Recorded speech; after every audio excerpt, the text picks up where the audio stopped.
मैं विनोद मौर्य। आज हम बात करेंगे कोऑर्डिनेटर के बारे में। कोऑर्डिनेटर का मतलब होता है चतुर्भुज। चतुर्भुज किसको बोलते हैं? चार भुजाओं से बनी हुई बंद आकृति को बोलते हैं चतुर्भुज। ठीक है, तो four sided polygon with four angles and four vertices, मतलब एक ऐसा पॉलीगन जो चार साइड से बना हो, उसमें चार एंगल हो, चार वर्टिक्स हो और वो क्लोज फिगर हो, उसको बोलेंगे कोऑर्डिनेटर। ठीक है, हिंदी में उसको बोलते हैं चतुर्भुज। ठीक है, चलो तो अभी sums of interior angle of coordinator equal to 360 degree. मैंने अभी पहले के वीडियो में मैंने ये चीज बताया है, ठीक है, कि कोई भी कोऑर्डिनेटर होगा उसके अंदर का जो एंगल का जो सम होता है वो 360 डिग्री होता है। ठीक है, 300 चतुर्भुज के चारों कोणों के मापों का योग 360 अंश होता है। ठीक है, चलो तो देखते हैं कोऑर्डिनेटर है। ठीक है, अब यानी इसके लिए फॉर्मूला भी मैंने आपको बताया था कि यानी कोई भी कोऑर्डिनेटर हो उसको कितने भी साइड से, अगर यानी चार साइड से ज्यादा बना है तो यानी इन शॉर्ट में कितने भी साइड से बना हो उसको निकालने के लिए, उसके एंगल का सम निकालने के लिए फॉर्मूला मैंने बताया था पहले की वीडियो में। देखो क्या फॉर्मूला उसका। ठीक है, तो n-2 ब्रैकेट में n-2 इंटू 180 डिग्री होता है, इसका फॉर्मूला इंटीरियर एंगल का। ठीक है, सम्स ऑफ इंटीरियर एंगल का फॉर्मूला n-2 इंटू 180 डिग्री होता है। ठीक है, तो अब देखो यहाँ पर 1 2 3 4 साइड है, 4 साइड है तो मतलब है यहाँ पर n की जगह क्या लिखूंगा मैं? 4 लिखूंगा। यहाँ पर क्या लिखूंगा? 4 - 2 इंटू 360 इंटू 180 डिग्री। अब 4 में से 2 गया कितना बचेगा? 2 इंटू 180 डिग्री। ठीक है, इक्वल टू 360 डिग्री आ गया। मतलब ये 4 साइड से मिलके बना हुआ है ना, तो 360 डिग्री आ रहा है कि नहीं आ रहा है इसमें? ठीक है, तो ये पूरे यानी चारों सब इंटीरियर एंगल, जो चारों के चार इंटीरियर एंगल है उसके सम्स क्या होते हैं? 360 डिग्री होते हैं। एक तो फॉर्मूला से अपने पता कर सकते हैं, दूसरा कैसे पता कर सकते हैं? यानी अंदर का एंगल जो है 360 है, तो सबसे पहले क्या करते हैं अपने, यानी एक यहाँ पर क्या करते हैं, डायगोनल्स बना दिया। ठीक है, विकर्ण बना दिया। ठीक है, विकर्ण बना दिए। ठीक है, तब जब मैंने विकर्ण बनाया तो ये जो कोऑर्डिनेटर था दो ट्राइंगल में डिवाइड हो गया। अब मैंने आपको बताया था कि ट्राइंगल के तीनों जो तीनों के तीनों एंगल होते हैं उनके सम्स कितने होते हैं? 180 डिग्री होते हैं। तो मतलब ये वाला जो एंगल है, ये वाला एंगल और ये वाला एंगल, मतलब ये तीनों का तो 180 डिग्री होगा। ठीक है, अब ये दूसरा भी ट्राइंगल बन रहा है कि नहीं बन रहा है? बन रहा है यार, बन रहा है। तो इधर देखो 1 2 3, तो तीनों एंगल का क्या होगा? 180। अब भाई साहब 180 कितना होता है? 360 तो होता है। यानी ये वाले ट्राइंगल को और ये वाले ट्राइंगल को प्लस कर दो तो 360 हो गया ना। तो इन शॉर्ट में sums of interior angle equal to 360 degree होगा। ठीक है, कोई भी कोऑर्डिनेटर है उसके इंटीरियर यानी कितने साइड से बना हुआ है उसके लिए फॉर्मूला लगा के आप उसके इंटीरियर एंगल का सम आप निकाल सकते हो। ठीक है, चलो तो अगर चार साइड से बना हुआ है तो यहाँ पर n की जगह पर आप 4 लिखोगे, 5 से बना तो 5 लिखोगे। ठीक है, एकदम इजी है, कुछ भी नहीं। ठीक है, इसमें तो कोई भी कोऑर्डिनेटर होगा, मतलब कोऑर्डिनेटर मतलब यहाँ पर चार भुजाओं की बात हो रही। कोड का मतलब होता है 4, लेटर का मतलब साइड, मतलब 4 साइड से मिलकर बनी हुई जो क्लोज फिगर होती है उसको बोलते हैं कोऑर्डिनेटर। तो कोऑर्डिनेटर में हमेशा इंटीरियर एंगल का जो सम होगा 360 डिग्री ही होगा। ठीक है, चलो अब देखते हैं कोऑर्डिनेटर के टाइप्स। ठीक है, तो कोऑर्डिनेटर के 8 टाइप्स होते हैं।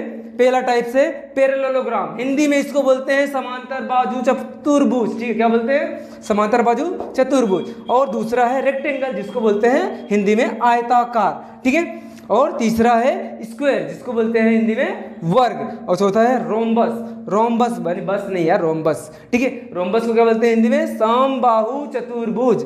समबाहु नहीं है, बाबू नहीं, समबाहु चतुर्भुज। ठीक है, काइट मीन्स पतंगाकार।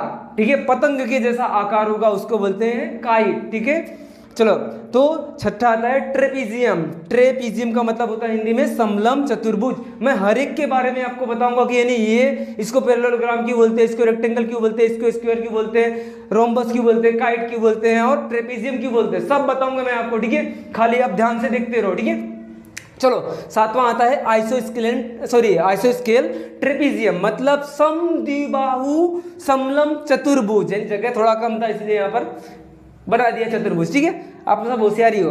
ठीक है, आठवां आता है इर्रेगुलर चतुर्भुज, मतलब अनियमित चतुर्भुज। अभी सब के बारे में बताऊंगा। ठीक है, खाली थोड़ी देर रुके रहो। ठीक है, तो ये टाइप्स हुए किसके, कोडिलेटरल के, ठीक है। अब मैं हर एक कोडिलेटर के टाइप्स को अलग अलग लेके मैं आपको उसकी प्रॉपर्टीज बताऊंगा, ठीक है, उसके गुणधर्म बताऊंगा कि इसके एंगल के बीच में क्या रिलेशन है, इसके साइड के बीच में क्या रिलेशन है, इसके जो क्या बोलते हैं उसको डायगोनल्स, उनके बीच में क्या रिलेशन है, सब मैं आपको बताऊंगा, ठीक है। चलो आगे देखते हैं अपने। चलो अब बात करेंगे पैरेललोग्राम, जिसको बोलते हैं समांतर बाहु चतुर्भुज, मतलब जिसकी सभी भुजाएं क्या हो, समांतर हो, और क्या बनता हो, समांतर बाहु चतुर्भुज को क्या कहते हैं, समांतर बाहु चतुर्भुज। चलो इसका डेफिनेशन देखते हैं। A quadrilateral is called parallelogram if both pair of its opposite sides are equal, मतलब कि ऐसा कोडिलेटरल जिसकी जो अपोजिट साइड हो क्या हो, इक्वल हो, और इसके अलावा साइड्स आर ऑल्सो पैरेलल, मतलब जो साइड है वो पैरेलल भी होना चाहिए, और जो इसकी अपोजिट साइड हो इक्वल होनी चाहिए, ठीक है, उसको बोलते हैं पैरेललोग्राम। जैसे कि देखो अब ये वाली साइड है इसकी, ठीक है, तो ये साइड, ठीक है, इसकी अपोजिट साइड कौन सी है, अपोजिट मतलब उसके सामने वाली साइड, तो ये इसके सामने वाली साइड क्या है, इसकी अपोजिट साइड हुई, तो A B equal to C D होनी चाहिए, मतलब अपोजिट साइड क्या होनी चाहिए, इक्वल होनी चाहिए, और अपोजिट साइड क्या होनी चाहिए, पैरेलल भी होनी चाहिए, मतलब ये वाली जो साइड है ये इसके पैरेलल होगी, मतलब आगे कितना भी ले जाऊँ एक दूसरे को इंटरसेक्ट करेगी नहीं, कितना भी आगे ले जाऊँ इंटरसेक्ट करेगी नहीं, मतलब ये वाली जो ये ए डी और बी सी ये दोनों साइड कभी एक दूसरे को पैरेलल इंटरसेक्ट करेगी नहीं, क्योंकि ये दोनों साइड क्या है, पैरेलल है। पैरेललोग्राम क्या बोलता है कि अपोजिट साइड किसी होनी चाहिए, किसी होनी चाहिए, पैरेलल होनी चाहिए और इक्वल होनी चाहिए, ठीक है।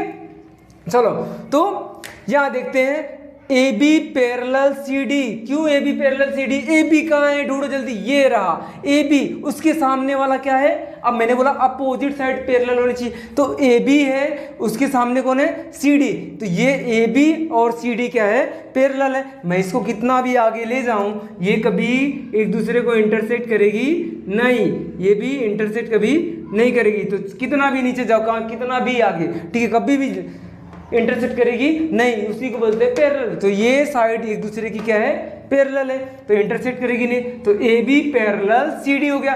सेम टू सेम ऐसे ही A D parallel B C, तो इसकी ये प्रॉपर्टी हुई, ठीक है, मतलब जो इसकी अपोजिट साइड होती है क्या होती है, पैरेलल होती है। चलो देखते हैं, अपोजिट साइड पैरेलल होती है, अपोजिट साइड इक्वल भी होती है, ठीक है, तो A B equal C D, तो ए बी जो साइड है, ए बी साइड ये रहा, उसकी जो सामने वाली साइड है वो क्या है, इक्वल है, A B equal C D.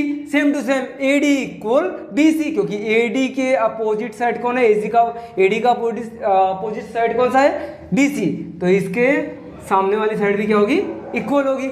इसके अलावा अपोजिट एंगल भी क्या होते हैं, इसके अंदर इक्वल होते हैं। अपोजिट कितनी बार अपोजिट सर, अरे भाई क्या करें, अपोजिट है तो है, ए बी का साइड भी अगर पैरेलल का देखा जाए तो भी अपोजिट साइड पैरेलल है, अगर साइड देखिए इक्वल है तो अपोजिट साइड इक्वल होते हैं, तो एंगल भी क्या है, अपोजिट एंगल इक्वल होते हैं। ए सी का अपोजिट क्या होगा, उसके सामने वाला, इसके सामने कौन है, सी है, तो क्या है ये अपोजिट है, तो अपोजिट एंगल क्या होंगे, इक्वल होंगे। सी डी का अपोजिट कौन सा है, बी है, तो यानी सॉरी डी का अपोजिट क्या है, तो डी का अपोजिट बी है, ठीक है, तो अपोजिट एंगल क्या होते हैं, इक्वल होते हैं। इतना नहीं, जो इसके डायगोनल्स है इसको इक्वल पार्ट में डिवाइड करते हैं, मतलब बाइसेक्ट करते हैं एक दूसरे को, ठीक है, ठीक है, डायगोनल्स मतलब क्या होता है, विकर्ण होता है, ठीक है, तो ये डायगोनल्स है और ये दूसरा डायगोनल एक दूसरे को क्या कर रहे हैं, बाइसेक्ट कर रहे हैं, मतलब इक्वल पार्ट में डिवाइड कर रहे हैं। तो अगर इक्वल पार्ट में डिवाइड कर रहे हैं तो यानी जो इसका दो पार्ट हो रहा है दोनों क्या होंगे,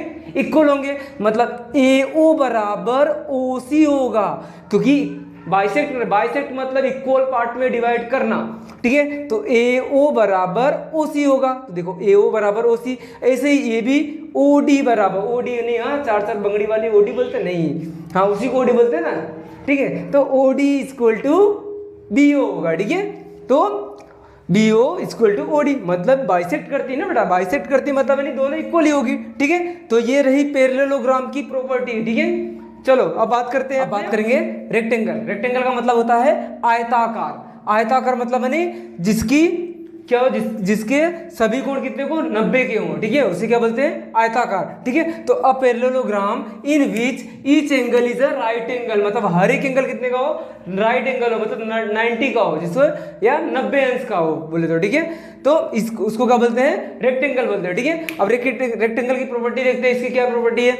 दो, इसकी जो अपोजिट साइड होती है वो क्या होती है, पैरेलल होती है। क्या होती है, पैरेलल। जैसे कि अपने ने पैरेललोग्राम में देखा था, ठीक है, अपोजिट साइड क्या होती थी, पैरेलल होती थी। तो सेम इसमें भी वही है, ठीक है। जो इसकी अपोजिट साइड होगी क्या होगी, पैरेलल होगी। जैसे देखो अब ए बी का अपोजिट साइड कौन सा होगा, सी डी होगा, ठीक है। तो ए बी का अपोजिट सी डी की मतलब यानी क्या होगा, ये दोनों पैरेलल होंगे। ए बी क्या है, पैरेलल है, मतलब यानी एक दूसरे, जो ए बी लाइन है और सी डी लाइन है एक दूसरे को कभी इंटरसेक्ट करेगी नहीं, क्योंकि ये क्या है, पैरेलल है, समांतर है, ठीक है, समान अंतर पे है, तो यानी कभी भी एक दूसरे को मीट करेगी नहीं, तो इंटरसेक्ट करने वाली नहीं है। सेम टू सेम ऐसे ही जो एडी साइड है और बीसी साइड है, ठीक है, ये भी ए बी क्या है, एक दूसरे के पैरेलल है, ठीक है। ए बी एक दूसरे को कभी इंटरसेक्ट करेगी नहीं, ये भी क्या है, पैरेलल है। तो मतलब अपोजिट साइड पैरेलल होगी और यानी हर एक एंगल कितने का होगा, 90 का होगा, तो क्या होगा, पैरेललोग्राम। और हाँ, इसके अलावा क्या, जो इसकी अपोजिट साइड भी क्या होगी, इक्वल होगी, ठीक है। अपोजिट साइड भी क्या होगी, इक्वल। मतलब जैसे ए बी जो है वो सी डी के बराबर होगा, ए डी जो है वो BC के बराबर होगा। मैंने बार बार बोला अपोजिट का मतलब क्या होता है, उसके जस्ट सामने वाला, ठीक है, इसका जस्ट सामने वाला BC क्या होगा, अपोजिट होगा। ऐसे AB के जस्ट सामने वाला क्या होगा, CD, इसका अपोजिट होगा, ठीक है। तो AB क्या होगा, AB के सामने क्या है, CD है, ठीक है। तो क्या होगा, ये अपोजिट साइड का होगी, सेम होगी, ठीक है। चलो इसके अलावा एंगल तो सभी सेम होगा, मैंने बोला। तो measure angle A, measure angle B, measure angle C, measure angle D, सबके कितने होंगे, 90 के होंगे, ठीक है। तो सभी के सभी एंगल क्या होंगे, 90 के होंगे। इसके अलावा जो इसके जो डायगोनल्स है, जिसके जो डायगोनल्स है क्या करते हैं, एक दूसरे को बाइसेक्ट करते हैं, मतलब यानी इक्वल पार्ट में डिवाइड करते हैं, ठीक है। जैसे देखो इसकी डायगोनल्स मतलब यानी विकर्ण होता है, ठीक है। तो AC विकर्ण है और जो AC को कौन, BC जो BD है क्या करती है, O बिंदु पर क्या कर रही है, कट कर रही है, मतलब इंटरसेक्ट कर रही है, ठीक है। तो वो मैंने बोला पहले ही बोला कि यानी बाइसेक्ट कर रही है, बाइसेक्ट मतलब यानी इक्वल पार्ट में डिवाइड कर रही है। तो AO बराबर क्या होगा, OC होगा, ठीक है। ऐसे ही BO बराबर OD होगा, ठीक है। तो अब बात करेंगे अपने स्क्वायर के, ठीक है, स्क्वायर के, ठीक है। स्क्वायर का मतलब क्या होता है, वर्ग होता है, क्या होता है, वर्ग। A parallelogram in which all side are equal and each angle measure is 90 degree, मतलब यानी ऐसा पैरेललोग्राम जिसकी हर एक साइड क्या हो, सेम हो, और जो उसका एंगल है क्या हो, हर एक एंगल 90 का हो, ठीक है। उसको क्या बोलेंगे, स्क्वायर बोलेंगे, हम हिंदी बोलेंगे वर्ग, ठीक है। तो अब मैंने नाम में लिखा है पैरेललोग्राम। पैरेललोग्राम का मतलब क्या होता है, जिसकी अपोजिट साइड जो क्या हो, पैरेलल हो, ठीक है। जैसे कि AB साइड मैंने लिया, AB का अपोजिट क्या है, CD है, ठीक है। तो ये क्या है, पैरेलल है, कभी भी एक दूसरे को इंटरसेक्ट करेगी नहीं, कितना भी आगे बढ़ते जाओ कभी भी एक दूसरे को इंटरसेक्ट करने वाली नहीं है। ऐसे ही AD जो साइड है उसका अपोजिट साइड कौन सा, BC है, तो ये कभी एक दूसरे को इंटरसेक्ट करेगी नहीं, ठीक है। AB एक दूसरे को इंटरसेक्ट करेगी यानी कभी भी एक दूसरे को मिलने वाली नहीं है, ठीक है। तो क्या है, इसको क्या बोलेंगे, स्क्वायर बोलेंगे, ठीक है। अब इसकी जो प्रॉपर्टी देखते हैं, ठीक है। ऐसे तो मैं सब प्रॉपर्टी बता दिया। देखो जैसे कि अब AB इक्वल टू BC, मैंने बोला सभी साइड क्या है, इक्वल है। तो AB equal to BC, BC equal to CD, CD equal to AD, मतलब सब के सब साइड क्या है, इक्वल है, ठीक है। AB equal to BC, BC equal to CD, CD equal to AD, ठीक है। और हर एक एंगल कितने होंगे, 90 के होंगे। तो measure angle A equal to measure angle B equal to measure angle C equal to measure angle D equal to 90 degree, ठीक है। अब मैंने बोला कि ये पैरेलल है, तो AB पैरेलल CD और AD पैरेलल BC, ठीक है। अब इसके अंदर क्या है, जो इसका डायगोनल्स है, जो विकर्ण है, ठीक है। तो ये विकर्ण, इसके अंदर भी क्या होता है, विकर्ण एक दूसरे को इंटरसेक्ट क्या करते हैं, बाइसेक्ट करते हैं, ठीक है। जो इसके डायगोनल्स है वो एक दूसरे को बाइसेक्ट करते हैं, ठीक है।